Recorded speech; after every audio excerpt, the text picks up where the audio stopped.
ইতিমধ্যে গত বেশ কয়েক মাস ধরে বিএনপির বিরুদ্ধে অনেক আলোচনা এসেছে চাঁদাবাজি নিয়ে। কত হাজার নেতা কর্মীদের দল থেকে বহিষ্কার করা হয়েছে সেটা সংখ্যা আমার থেকে আপনারা অনেক বেশি ভালো জানেন।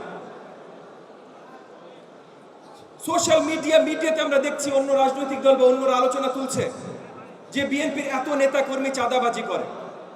এইটা যে ভুল ন্যারেটিভ, এটা পরিষ্কার করে সবাইকে দেখাই দিতে হবে। গণমাধ্যমে আমাদের ভাইয়েরা যারা আছে তাদেরকেও বলছি, আজকে আমাদের জাতীয়তাবাদী ভাই বোনেরা যারা আছেন তাদেরকেও বলছি, কারণ এটা পরিষ্কার প্রমাণ যে বিএনপি একমাত্র দল যে চাঁদাবাজি বন্ধ করার জন্য কাজ করছে। অন্য কোন দলে কোনদিনও শুনেছেন চাঁদাবাজি ধরা পড়েছে বলে তারা দল থেকে বহিষ্কার করেছে? আজকে এই যে নতুন দল এনসিপি তরুণরা, তাদের থেকে আমাদের অনেক স্বপ্ন ছিল, তাদেরকেও চাঁদাবাজির জন্য বহিষ্কার হয়েছে।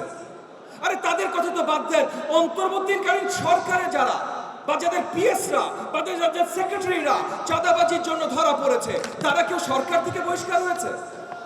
না, একমাত্র বিএনপি ওই দল বাংলাদেশের ইতিহাসে যারা চাঁদাবাজির জন্য শক্ত কোনো প্রমাণ যদি দেখানো যায় সঙ্গে সঙ্গে বহিষ্কার করছেন, এবং কার অধীনে করছেন? জনাব তারেক রহমানের নেতৃত্বে করছেন। জনাব তারেক রহমান সহ আপনারা সবাই একটা উদাহরণ সৃষ্টি করছেন যে আপনারা আগামীতে চাঁদাবাজি মেনে নেবেন না।